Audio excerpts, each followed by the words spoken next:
यदा यदा हि धर्मस्य ग्लानिर्भवति भारत अभ्युत्थानम् अधर्मस्य तदात्मानं सृजाम्यहम् परित्राणाय साधूनां विनाशाय च दुष्कृतां धर्म संस्थापनार्थाय संभवामि युगे युगे। ओम शांति शांति शांति। এখানে এই মন্ত্র জপের দিন চলেছে, কারণ সমাজ একটা এমন আগ্নেয়গিরির মুখে দাঁড়িয়ে রয়েছে যেটা যে কোনো মুহূর্তেই জেগে উঠতে পারে। আর এই বিস্ফোরণ সমাজের ভিতকে নড়িয়ে দিতে পারে।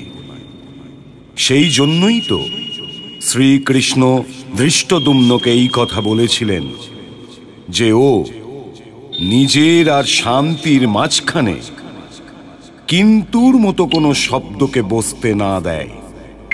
হয়তো এটাই কারণ যে দ্রৌপদী কখনো এমন শব্দের প্রয়োগ করে না যে যুদ্ধ ছাড়া কোনো বিকল্পর দরজা খুলে যেতে পারে।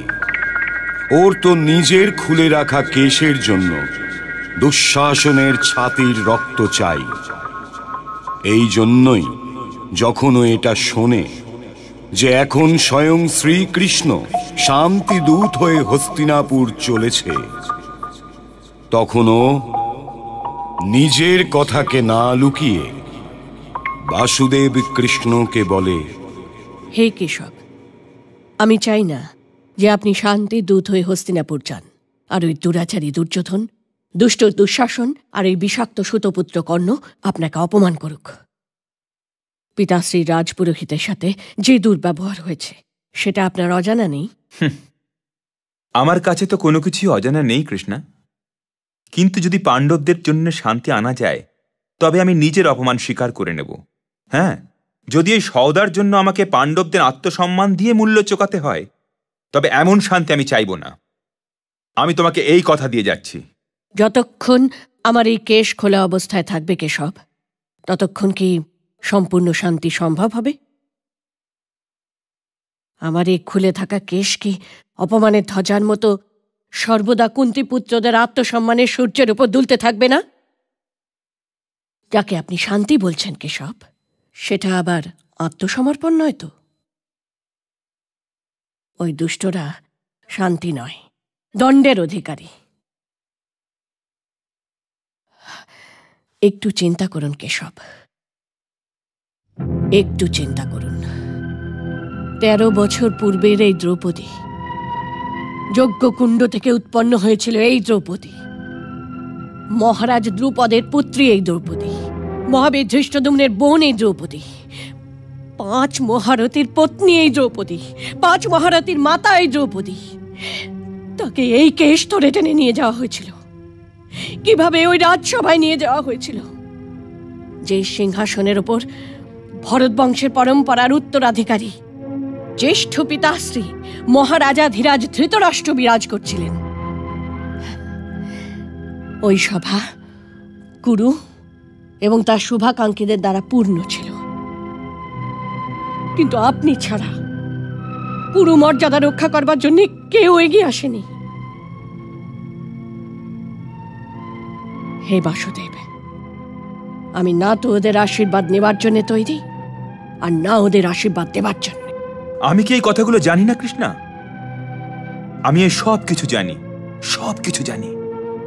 তোমার এই খুলে রাখা কেশ আমি সর্বদা দেখতে থাকি, ওর মধ্যে ভর্তি কুরু রাজসভার ধুলো আমি দেখতে পাই, আর এই ধুলোর দুর্গন্ধ আমার কাছে আসতে থাকে।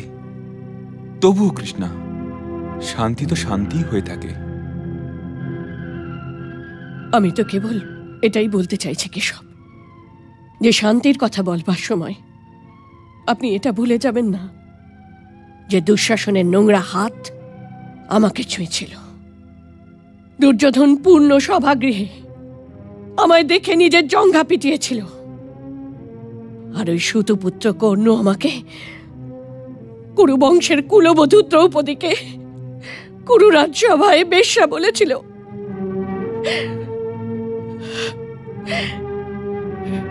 হে দেবকী নন্দন, হে নন্দলাল, আমি চাই না যে ওই রাজসভায় ওই লোকদের কাছে আমাদের পক্ষ থেকে কেউ শান্তির দূত হয়ে যাক।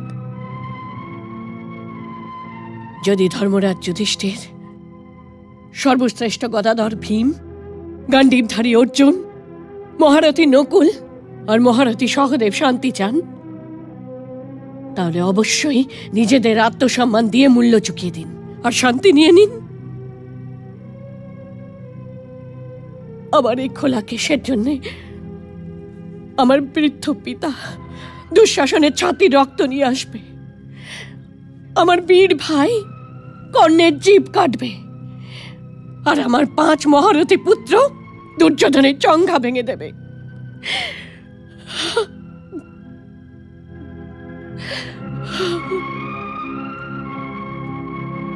কেঁদো না কৃষ্ণা, কেঁদো না।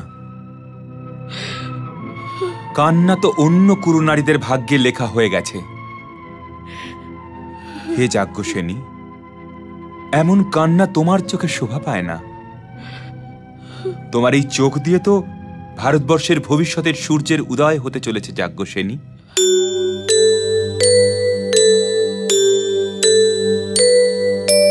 কেঁদো না ভগিনী দ্রৌপদী, জীবন্ত এক সংগ্রাম। ধৈর্য ধরো, তুমি শান্ত হও, পূর্ণ হবে মনস্কাম,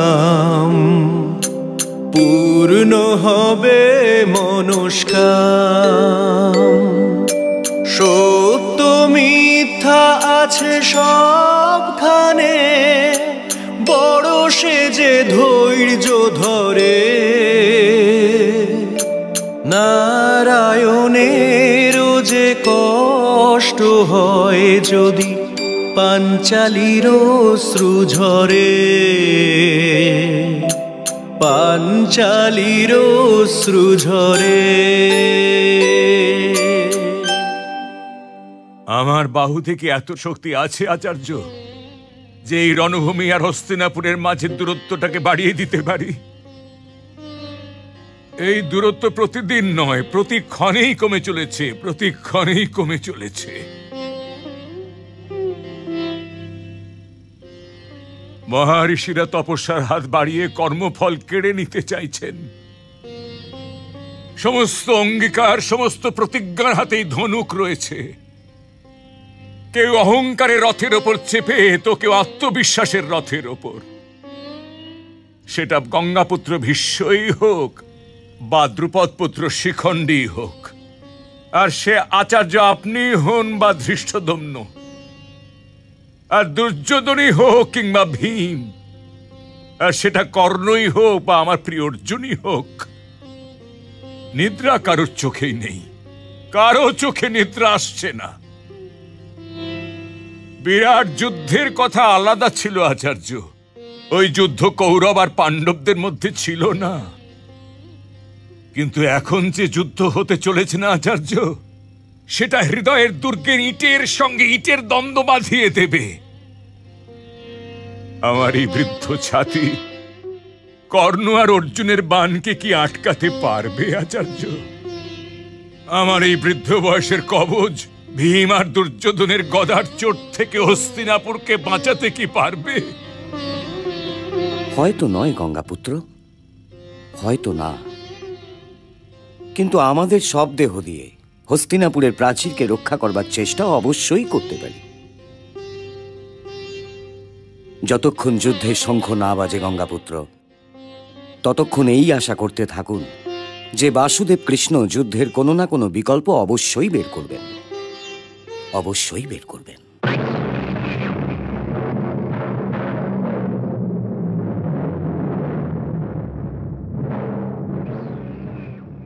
বাসুদেব কৃষ্ণকে বলো আমি এসে গেছি। আপনি কক্ষে প্রবেশ করুন কুমার। না দ্বারপাল, আজ আমি আজ্ঞা না নিয়ে যাব না। যথা আজ্ঞা।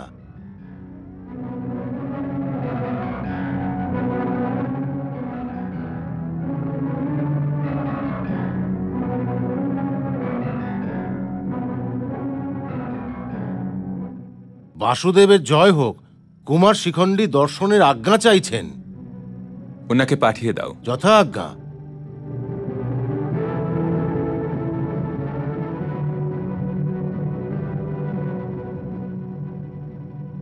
আপনি প্রবেশ করুন কুমার।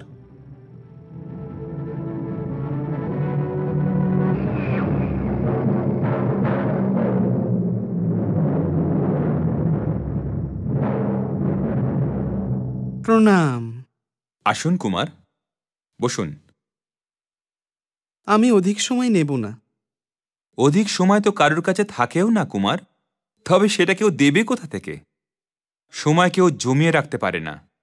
সেই জন্য বলুন, আর কোনো ভূমিকা করার প্রয়োজন নেই।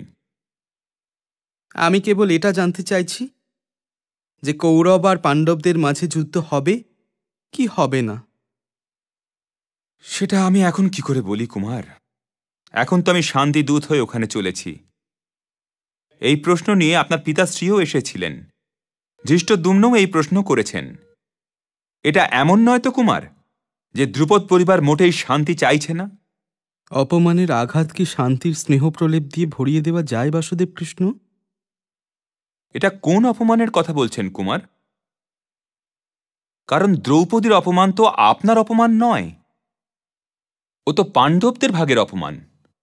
আর আপনাদের নিজের ভাগের অপমানও পাণ্ডবদের খাতায় লিখে চলেছেন।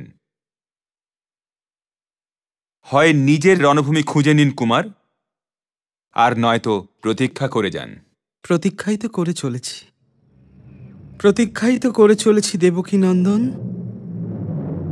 কিন্তু আপনি হস্তিনাপুরে যখন যাচ্ছেন, তখন হস্তিনাপুরের সিংহাসন আর গঙ্গাপুত্র ভীষ্মকে আমার প্রণাম জানিয়ে দেবেন। ওনার কথা আমার দিন রাত মনে পড়ে। কে দেখে যে কার পথ, সে কথা সেই তো জানে। সময়ের কর প্রতীক্ষা, ধৈর্য ধরো মনে, ধৈর্য ধরো মনে।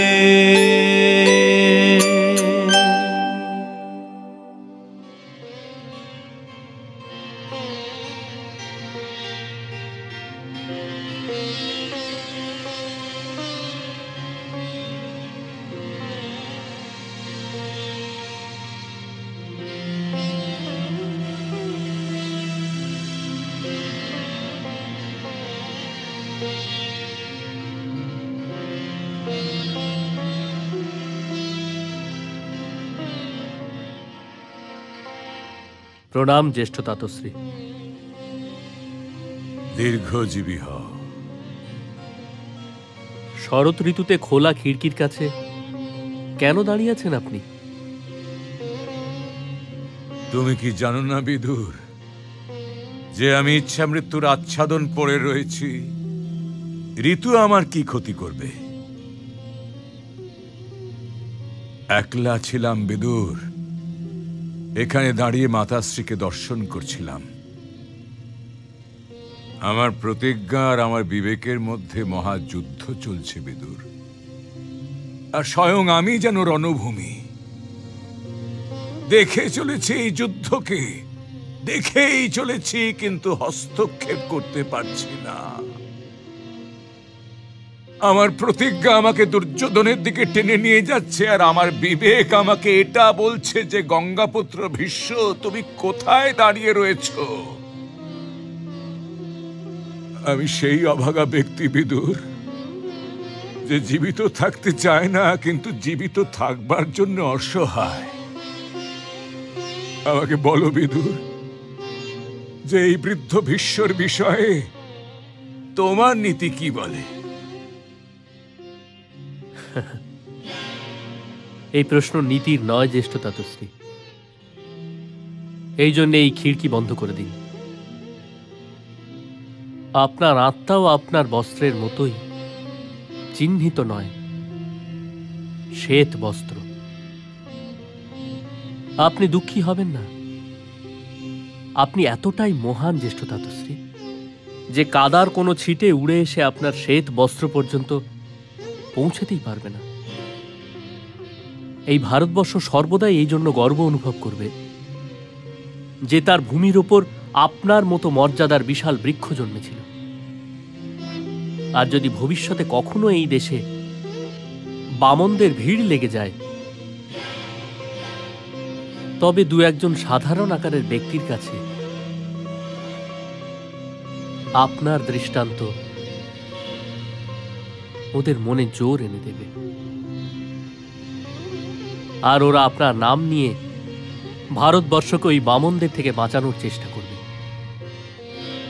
হে জ্যেষ্ঠ তাতশ্রী, আমি আমার পক্ষ থেকে আর দেশের ভবিষ্যতের পক্ষ থেকেও আপনাকে প্রণাম জানাচ্ছি।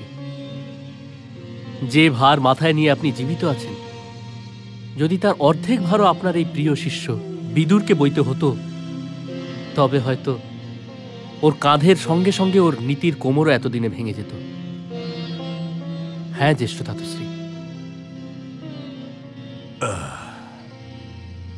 আরে কি পুত্র, হ্যাঁ জ্যেষ্ঠ তাতশ্রী। এখানে বসো। এটা আমার সৌভাগ্য জ্যেষ্ঠ তাতশ্রী। আমি যখনই চাই এই চরণ যুগলে বসতে পারি। আমার থেকে এই সৌভাগ্য ছিনিয়ে নেবেন না। আমার কাছে তাছাড়াও কর্তব্য তো অনেক আছে, কিন্তু অধিকার খুব কম আছে জ্যেষ্ঠ তাতশ্রী, খুব কম। যদি আমি এটা না জানতাম যে তুমি এই পরিস্থিতিতে সুখী থাকতেই পারো না, তাহলে এই সময়ে তোমাকে আমি সুখী থাকবার আশীর্বাদ নিশ্চয়ই দিতাম পুত্র। না জ্যেষ্ঠ তাতশ্রী, এই আশীর্বাদ আপনি ওই হস্তিনাপুরের জন্য রাখুন, যারা আমাদের অস্ত হয়ে যাবার পর সূর্যোদয় দেখার জন্য জীবিত থাকবে। এমন কি সংবাদ তুমি নিয়ে এসছো পুত্র বিদুর? এই সংবাদ পেয়েছি জ্যেষ্ঠ তাতশ্রী যে বাসুদেব কৃষ্ণ শান্তির আশা এখনো ছাড়েননি, আর উনি স্বয়ং শান্তির দূত হয়ে এখানে আসছেন। বাসুদেব শ্রীকৃষ্ণ তো আশা নিরাশা দুটোর থেকেই অনেক ওপরে পুত্র বিদুর, অনেক ওপরে। আর এটা তো সম্ভবই নয় যে শ্রীকৃষ্ণ যেটা চাইবেন আর সেটা হবে না। উনি যদি আসেন, তবে আমাকে আর তোমাকে, দ্রোণাচার্য আর কৃপাচার্যকে এটা বলতেই আসছেন, যুদ্ধ না হওয়ার কোনো বিকল্প পথ বাকি নেই। উনি আমাদের এটা বলতে আসছেন বিদুর, যে আপনারা দেখুন যে পাণ্ডব তো শান্তির দুয়ার খোলা রাখতেই চাইছে। উনি আমাদের মতো বৃদ্ধ লোকেদের কাছে যুদ্ধের আজ্ঞা নিতে আসছেন পুত্র বিদুর, আজ্ঞা। কারণ তুমি দেখে নিও, দুর্যোধন উঠে দাঁড়াবেই, আর তখনই শান্তির সমস্ত পথ বন্ধ করে দেবে। মহারাজকে বোঝান জ্যেষ্ঠ তাতশ্রী, মহারাজকে বোঝান। তোমার মহারাজ তো বোঝার আর বোঝানোর সমস্ত সীমা অনেকদিন আগেই পার হয়ে এসেছে বৎস। ও এই সীমা অনেকদিন আগেই পার করে এসেছে। ওর বিশাল উচ্চাকাঙ্ক্ষা ওকে হস্তিনাপুরের হিতের থেকে উড়িয়ে অনেক দূরে নিয়ে চলে গেছে বিদুর, অনেক দূর। আমি সেটা জানি, তবু ওকে একবার বলে দেখুন জ্যেষ্ঠ তাতশ্রী। আমার কথা উনি শুনতেই চান না। ওকে বলুন জ্যেষ্ঠ তাতশ্রী যে হস্তিনাপুরের সুরক্ষার জন্য উনি দায়বদ্ধ হয়ে আছেন। ইতিহাস দুর্যোধনের উপর আরোপ লাগাবে না, সে তো ওনাকেই দোষী মানবে। এই জন্য উনি হস্তিনাপুরের সঙ্গে যদি ন্যায় না করতে পারেন তবে না করুন, কিন্তু ওর উপর দয়া তো করুন। ওকে বলুন যে বাসুদেব কৃষ্ণ যে শান্তি প্রস্তাব নিয়ে আসছেন উনি যেন সেটাকে স্বীকার করে নেন, কারণ এটা ছাড়া হস্তিনাপুরের সুরক্ষার সমস্ত রকম পথ স্বয়ং উনিই তো বন্ধ করে দিয়েছেন, স্বয়ং উনিই বন্ধ করেছেন।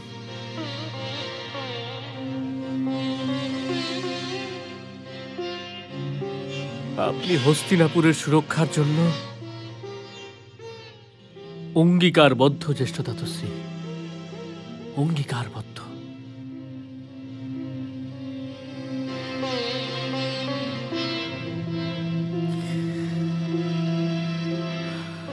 বাসুদেব শ্রীকৃষ্ণের শান্তিদূত হয়ে আসাটা কোনো সাধারণ ঘটনা নয় পুত্র। উনি কামপিল্লের রাজপুরোহিত নন, উনি বাসুদেব, উনি সনাতন ধর্মের। এই জন্য ওর সামনে নিজের উচ্চাকাঙ্ক্ষার মুখ খুলতে দিও না পুত্র। উনি তুলাযন্ত্র, ওই যন্ত্রে যদি তুমি সঠিক না হও তবে তোমার কাছে না কোনো বর্তমান থাকবে আর না কোনো ভবিষ্যৎ। আর এই কথাটা মনে রাখবে যে দুর্যোধনের পিতাশ্রীর কাছে কিংবা পাণ্ডবদের জ্যেষ্ঠ পিতাশ্রীর কাছে উনি শান্তিদূত হয়ে আসছেন না, উনি হস্তিনাপুরের নরেশের কাছে আসছেন। উনি রাজা কুরু আর মহারাজ ভরতের উত্তরাধিকারীর কাছে আসছেন। ওনার শান্তির প্রস্তাব শোনার পর যা কিছু তুমি বলবে তার ওপর হস্তিনাপুরের ভবিষ্যৎ নির্ভর করছে পুত্র। কতদিন পরে আপনি আমাকে পুত্র বলে ডাকলেন জ্যেষ্ঠ তাতশ্রী। আপনার মুখ থেকে আমি এটা শোনার জন্য উদ্গ্রীব হয়েছিলাম জ্যেষ্ঠ তাতশ্রী। তুমি পুত্র ডাকার অবকাশই তো দাওনি। তুমি সকলের সঙ্গে সম্পর্ক ভেঙে নিজের উচ্চাকাঙ্ক্ষাকে আপন করে নিয়েছ পুত্র। যখন আমি পুত্র বলে ডাকি তখন আমার ধ্বনি তোমার উচ্চাকাঙ্ক্ষার পাথরের ওপর ধাক্কা খেয়ে ফিরে চলে আসে। হে পুত্র, দুর্যোধনকে অনেক ভালোবাসা দিয়েছ, এখন কিছুটা হস্তিনাপুরকে ভালোবেসে দেখো। আমি ক্ষমা চাইছি জ্যেষ্ঠ তাতশ্রী। বাসুদেবকে স্বাগত জানানোর দায়িত্ব আপনি সামলান। না পুত্র, এই কার্য তো বিদুর আর দুর্যোধনের করা উচিত। কিন্তু হে দুর্যোধন, খেয়াল রেখো, বাসুদেব শ্রীকৃষ্ণ সম্পূর্ণ সত্য। ওকে নিজের অহংকারের কাঁটা বিধিয়ে দিও না। সত্যের অপমান সম্ভব নয়, কিন্তু সত্যকে অপমানের পরিণাম শুভ হতে পারে না। দুর্যোধন ছাড়া আমার সকল পুত্র বাসুদেবকে স্বাগত জানানোর জন্য নগরের দ্বার থেকে 10 ক্রোশ এগিয়ে যাবে। অগণিত নর্তকীরাও যাবে, যারা স্বাগত নৃত্য করতে করতে বাসুদেবকে রাজভবন পর্যন্ত নিয়ে আসবে, যেখানে দুর্যোধন ওকে স্বাগত জানাবে। হে বিদুর, আদেশ দাও যে রাস্তার ওপর জলে ছিটে দেওয়া হবে, যাতে ধুলো না ওড়ে। দুঃশাসনের ভবন দুর্যোধনের ভবনের থেকে বেশি সুন্দর, তাই ওখানেই বাসুদেবের থাকবার ব্যবস্থা করা হোক। আমি স্বয়ং বাসুদেবের পুজো করব। 16টা স্বর্ণ রথ, যার সঙ্গে সুসজ্জিত অশ্ব জুড়ে থাকবে, 800 সুসজ্জিত হস্তি, 100 কুমারী দাসী আর ততই দাস, 18,000 শ্রেষ্ঠ পশমের কম্বল, অগণিত মৃগছাল, আর এমন একটা রথ ওনাকে উপহার দেব যাতে রাত্রিবেলাও দিনের মতন ঝলমল করবে।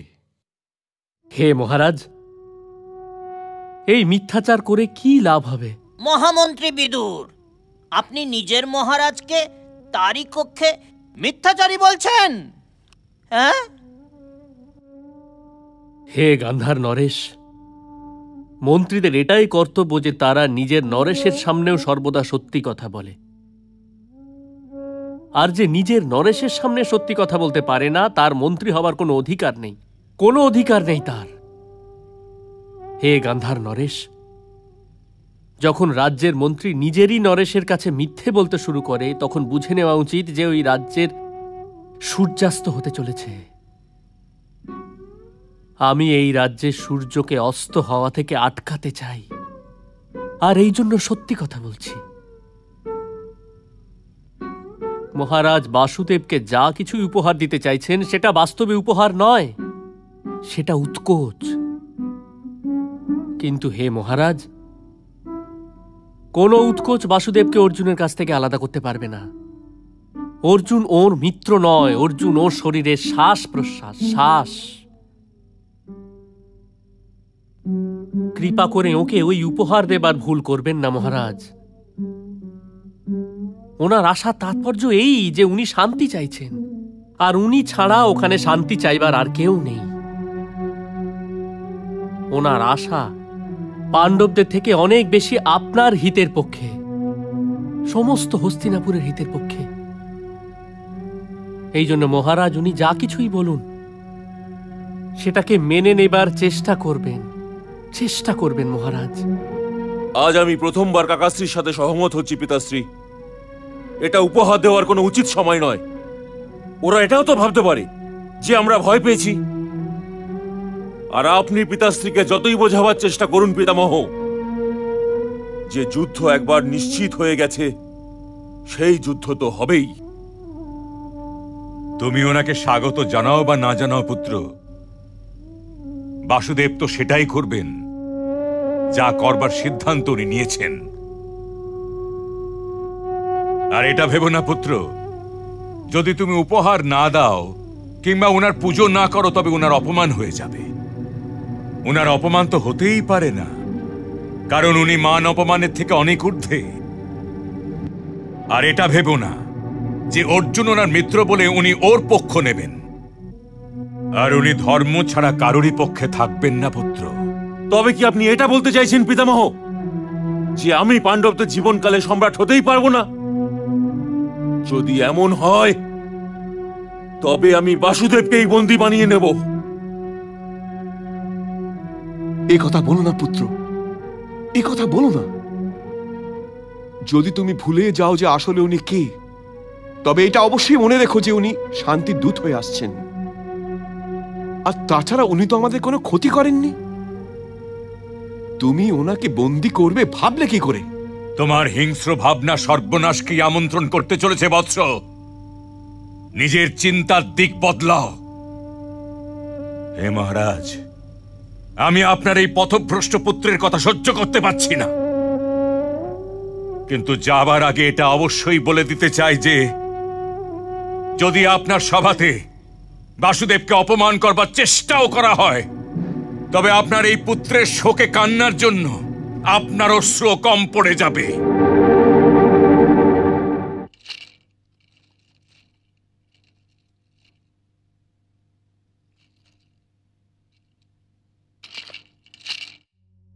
আরে অঙ্গরাজ কর্ণ, তুমি?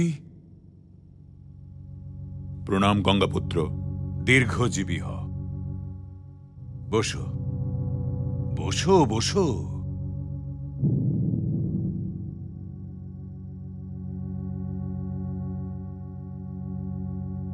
বলো অঙ্গরাজ। আপনি তো আশ্চর্য অবশ্যই হচ্ছেন গঙ্গাপুত্র যে আমি আপনার কক্ষেতে কেন এসেছি, কিন্তু আপনার থেকে অনেক বেশি আশ্চর্য তো স্বয়ং আমি হচ্ছি। আমি আশ্চর্য হচ্ছি না অঙ্গরাজ। আমার এই জীবনে এত আশ্চর্য ঘটনা দেখেছি যে আমি আশ্চর্য হওয়া ছেড়ে দিয়েছি। আমি এটাও চিন্তা করতে পারি না যে ভরত বংশজ এক কুমার পাশায় কপটতা করতে পারে। কে এটা ভাবতে পেরেছিল যে মহারাজের সামনে হস্তিনাপুরের পূর্ণ রাজসভায় তার কুলবধূর বস্ত্রহরণ করা হবে। কিন্তু এই সবকিছু হয়েছে অঙ্গরাজ কর্ণ, এই সবকিছু হয়েছে। এই জন্য তোমার এখানে আসা নিয়ে আমি আশ্চর্য হইনি। বলো, তোমার কেন আমাকে মনে পড়ল? আমি এই সময় পিতামহ ভীষ্মের কাছে আসিনি। আমি এখানে এসেছি পরশুরাম শিষ্য ভীষ্মের কাছে। আমি আপনার গুরু ভাই গঙ্গাপুত্র। নিঃসন্দেহে। কিন্তু তোমার সমস্যাটা কি? আমার প্রথম সমস্যা হলো গঙ্গাপুত্র, যে আমি নিজেকে সুতপুত্র বলে মানি না। তুমি কেবল সুতপুত্রই নও, তুমি কর্মের দ্বারা ক্ষত্রিয়। তুমি সুতপুত্র হও বা ক্ষত্রিয় হও, কারো পুত্র হওয়া কিংবা না হওয়াটা তোমার আয়ত্তে নেই। এই জন্য ক্ষত্রিয় ধর্মের দড়িকে শক্ত করে ধরে রাখো পুত্র। কিভাবে ধরে রাখবো গঙ্গাপুত্র, কিভাবে? আমি গুরুশ্রেষ্ঠ পরশুরামের শিষ্য, ধনুর্বিদ্যাতে নিপুণ, আর আপনারই মতন একজন মহান যোদ্ধা। আপনি এটা মনে করবেন না যে এটা আমার অহংকার কথা বলছে। আমি আমার বিজয় যাত্রাতে ভারতবর্ষের সমস্ত রাজাদের আর বীরদের পরাজিত করেছি। কিন্তু যখনই অর্জুন আমার সামনে এসে দাঁড়িয়েছে, তখনই আমার ভাগ্যতে পরাজয় এসেছে। এমনটা কেন হয়েছে গঙ্গাপুত্র? এমন কেন হয়ে থাকে? এমনটা এই জন্য হয়েছে যে তুমি ক্ষত্রিয় ধর্মের পালন করছো না পুত্র। তোমার ধর্মকে সঙ্গ দেওয়া উচিত, তা না করে তুমি অধর্মের শিবিরে বসে আছো। দুর্যোধন অধর্মের এক প্রতীক কর্ণ, অধর্মের এক প্রতীক। ওর বিষাক্ত ছায়া থেকে বেরিয়ে এসে পালিয়ে যাওয়া, অন্যথা আজীবন পরাজয়ের মুখ দেখতে থাকবে। তুমি কি এটা দেখতে পাচ্ছ না যে ভরদ্বাজ পুত্র দ্রোণ আর এই গঙ্গাপুত্র ভীষ্ম ওই বিরাট যুদ্ধে একলা অর্জুনের কাছে হেরে গিয়েছিল? কেন? কারণ আমরা সবাই অধর্মকে সঙ্গ দিয়েছিলাম, অধর্মকে। তাহলে কি আপনি দুর্যোধনকে ছেড়ে দিতে পারেন?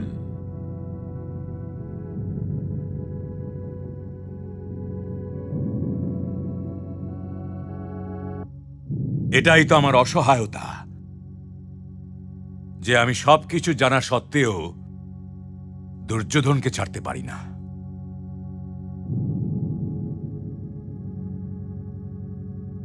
আমি আমার প্রশ্নের উত্তর পেয়ে গেছি গঙ্গাপুত্র। আপনার মতোই আমিও দুর্যোধনকে ত্যাগ করতে পারবো না।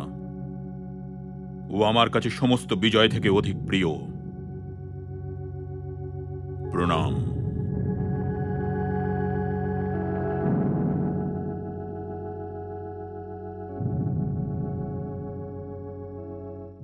বাসুদেব কৃষ্ণের জয়, বাসুদেব কৃষ্ণের জয়, বাসুদেব কৃষ্ণের জয়, বাসুদেব কৃষ্ণের জয়, বাসুদেব কৃষ্ণের জয়, বাসুদেব কৃষ্ণের জয়, বাসুদেব কৃষ্ণের জয়, বাসুদেব কৃষ্ণের জয়, বাসুদেব কৃষ্ণের জয়, বাসুদেব কৃষ্ণের জয়, বাসুদেব কৃষ্ণের জয়, বাসুদেব কৃষ্ণের জয়, বাসুদেব কৃষ্ণের জয়, বাসুদেব কৃষ্ণের জয়, বাসুদেব কৃষ্ণের জয়, বাসুদেব কৃষ্ণের জয়, বাসুদেব কৃষ্ণের জয়, বাসুদেব কৃষ্ণের জয়, বাসুদেব কৃষ্ণের জয়।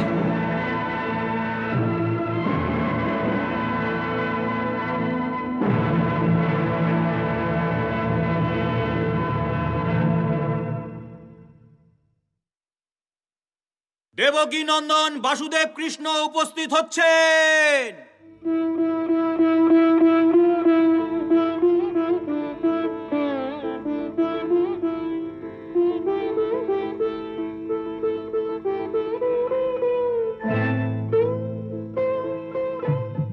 হস্তিনাপুরে আপনাকে স্বাগত জানাই বাসুদেব, আসুন।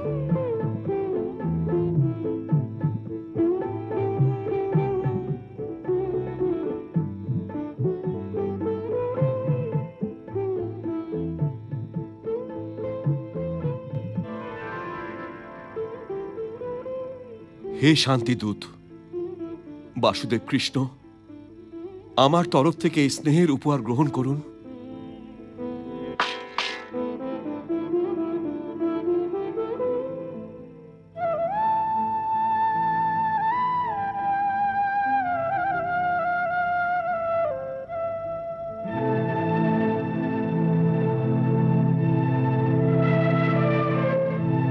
হে মহারাজ, আপনি এই উপহার দিয়ে আমার সম্মান বাড়িয়েছেন, কিন্তু এর বদলে আপনাকে দেবার জন্য আমার কাছে শান্তি ছাড়া কিছুই নেই। প্রথমে কিছুক্ষণ বিশ্রাম করে নিন বাসুদেব, যাতে যাত্রার ক্লান্তি মিটে যায়। যথা আজ্ঞা পিতামহ। পুত্র দুঃশাসন, পিতাশ্রী, বাসুদেবকে নিজের ভবনে নিয়ে যাও। যথা আজ্ঞা।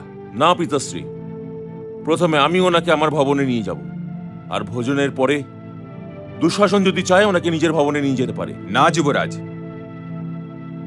ভোজন কেবলমাত্র দুটো স্থানেই করা উচিত, হয় নিজের আতিথেয়র নিবাসস্থানে কিংবা নিজের মিত্রের নিবাসস্থানে। আর না আপনি আমার আতিথেয় আর না মিত্র। এই জন্যে আমি মহাত্মা বিদুরের গৃহে যাব। ওখানে কুন্তী পিসিও আছেন। আজ্ঞা মহারাজ। আসুন বিদুর মশাই। চলুন বাসুদেব।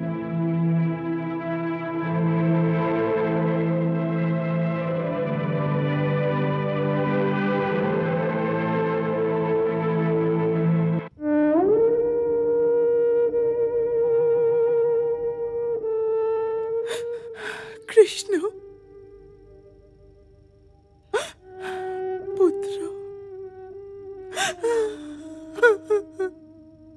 পিসি, কৃষ্ণ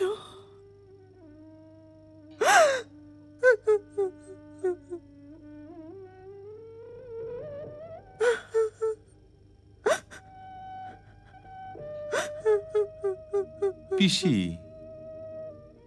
কৃষ্ণ, এই অশ্রু অনেক বছর আটকে ছিল, অনেক বছর। ভালো করেছেন পিসি, যে আপনি পূর্ণ অশ্রু বইয়ে দিয়ে নিজের নয়নকে শূন্য করে দিয়েছেন। কারণ এখন আমরা অশ্রুর সীমায় প্রবেশ করতে চলেছি। হ্যাঁ, এই তুমি কি বলছো? আপনি চিন্তা করবেন না পিসি, আপনার 5 পুত্র অবশ্যই সুরক্ষিত থাকবে। 5?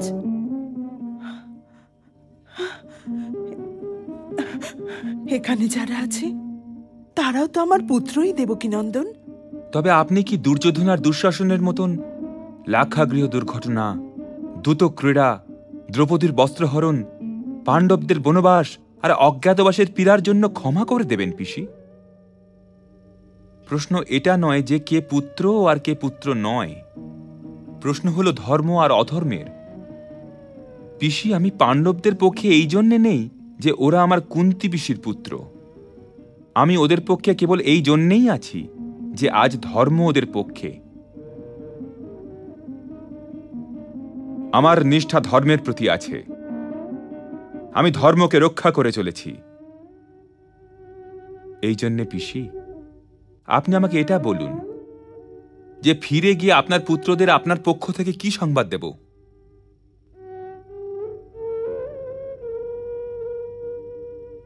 যুধিষ্ঠিরকে বলো, যেদিনের জন্য ক্ষত্রিয় নারীরা পুত্রের জন্ম দেয় সেদিন এসে গেছে। তবে কি আপনি আমার সঙ্গে ওখানে ফিরে যাবেন না? না বৎস, আমার কর্মভূমি তো এই হস্তিনাপুর। আমি জ্যেষ্ঠ তাতশ্রী ভীষ্ম, জ্যেষ্ঠ শ্রী আর দিদি গান্ধারীকে তো ছাড়তে পারবো না। আমায় দেখে এদের সকলের এটা তো মনে পড়বেই যে ওরা সবাই আমার পুত্রদের সঙ্গে কি কি অন্যায় করেছিল। আমি কেবল এই রাজপরিবারের কুলবধূই নই বৎস, আমি এদের সবার অন্তরের বিবেকও। হে শান্তিদূত, আমাকে শুধু এটা বলে দাও যে যুদ্ধ হবে নাকি হবে না। আমি তো কেবল শান্তি দূত পিসি, এই জন্যে যুদ্ধের সিদ্ধান্ত তো আমি নিতে পারবো না। এ সিদ্ধান্ত তো হস্তিনাপুরের নরেশের হাতে আছে। যদি উনি ন্যায় করবার সাহস করতে পারেন তবে যুদ্ধ হবে না, কখনোই হবে না।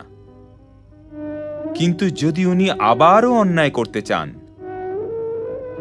তবে যুদ্ধ অবশ্যই হবে। আর সত্যি কথা বলতে কি পিসি, সিদ্ধান্ত ওনার হাতেও নেই, দুর্যোধনের হাতে আছে। তবে তো এই যুদ্ধ হবেই দেবকী নন্দন, তবে তো এই যুদ্ধ হবেই।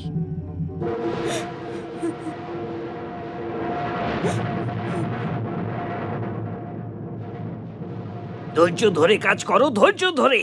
আমাদের তো কেবল এটাই দেখার আছে যে পাণ্ডবরা এই মায়াবী কৃষ্ণকে কি প্রস্তাব দিয়ে পাঠিয়েছে। ও আমাদের কোনো ক্ষতি করতে পারবে না মামাশ্রী। আসুন আসুন বাসুদেব। প্রণাম মধুসূদন, আসুন বসুন।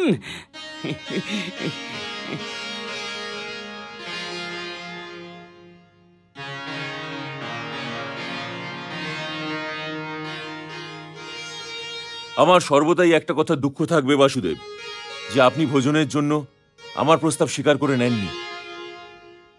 সর্বদা সর্বদা অনেক বড় শব্দ হয় যুবরাজ, আর আমি তো একজন শান্তি দূত। তবে যতক্ষণ সন্ধি না হয় আপনার অনুগ্রহ কি করে মেনে নিতে পারি বলুন? এই জন্য হে জ্যেষ্ঠ গান্ধারী পুত্র, আসুন প্রথমে তো একমত হওয়া যাক। হে কেশব, আপনার এই অভিব্যক্তি তো আমি একেবারেই বুঝতেই পারছি না। আলাপ আলোচনার সফলতা কিংবা অসফলতার অতিথি আর আতিথেয়র মর্যাদার সঙ্গে আবার সম্পর্ক কি?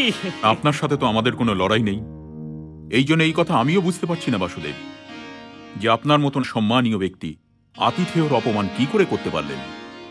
হে অঙ্গরাজ, কোনো অবস্থাতেই ধর্মকে ত্যাগ করতে পারি না। কারুর সাথে তখনই কেউ ভোজন করে থাকে যখন আন্তরিকতা থাকে কিংবা যখন সে ক্ষুধার্ত থাকে। আর আমি ভ্রাতা দুর্যোধনের প্রিয়ও নই আর ক্ষুধার্তও নই। এটা আপনি কি করে বলতে পারলেন যে আপনি আমার প্রিয় নন? কারণ আমি আপনার যদি প্রিয় হতাম ভ্রাতা দুর্যোধন, তবে দ্বারকাতে আপনি পার্থের সঙ্গে ঝগড়া করতেন যে আপনার আমার নারায়ণী সেনা নয়, এই নিরস্ত্র বাসুদেব কৃষ্ণকেই চাই। কিন্তু হে মধুসূদন, এর দ্বারা তো কিছু প্রমাণ হয় না। কুন্তিপুত্র অর্জুন তো আপনার কাছে আপনাকেই চেয়ে নিয়েছিলেন, আপনি তো আগেই ওদের হয়ে গেছিলেন। তবে যখন আমি পূর্বেই কুন্তিপুত্র অর্জুনের হয়ে গিয়েছিলাম গান্ধার নরেশ, তবে যুবরাজ দুর্যোধনের অনুগ্রহ কি করে স্বীকার করতে পারতাম বলুন? যে পাণ্ডবদের মিত্র নয় গান্ধার নরেশ, সে আমার মিত্র কখনোই হতে পারে না। কারণ ধর্ম পাণ্ডবদের শিবিরেই আছে, আর যেখানে ধর্ম আছে সেখানেই আমি। আর আমি এখানে কেবল পাণ্ডবদের দূত হয়ে আসেনি, আমি ধর্মদূতও। যদি আমি আপনার সাথে ভোজন করতাম ভ্রাতা দুর্যোধন, তবে সেটা ধর্মের মর্যাদা লঙ্ঘন করা হতো। ক্রোধিত হবেন না জ্যেষ্ঠ গান্ধারী নন্দন, ক্রোধের কবচ নম্রতার বাণকে আটকাতে পারে না। আর আজ আমি আপনাকে এই কথাই বলতে এসেছি যে আপনার সাথে আমার কোনো লড়াই নেই। এই জন্য আমার কথা মন দিয়ে শুনুন। শান্তির পথই প্রগতির পথ হয়, উন্নতির পথ হয়, আর যুদ্ধের পথ সোজা শ্মশানের দিকে চলে যায়। ভোজনের সময় হয়েছে বাসুদেব। আমি আপনাকে আবারও এই নিবেদন করব যে যদি আপনি আমার সাথে ভোজন করেন তবে আমি তাকে আশীর্বাদ বলে মেনে নেব। আপনি যদি আমাকে সত্যি ভোজন করাতে চাইতেন যুবরাজ দুর্যোধন, তবে এতক্ষণে আমার শান্তি প্রস্তাব নিশ্চয়ই মেনে নিতেন। ভোজন তো আমি বিদুর মশাইয়ের ঘরেই করব।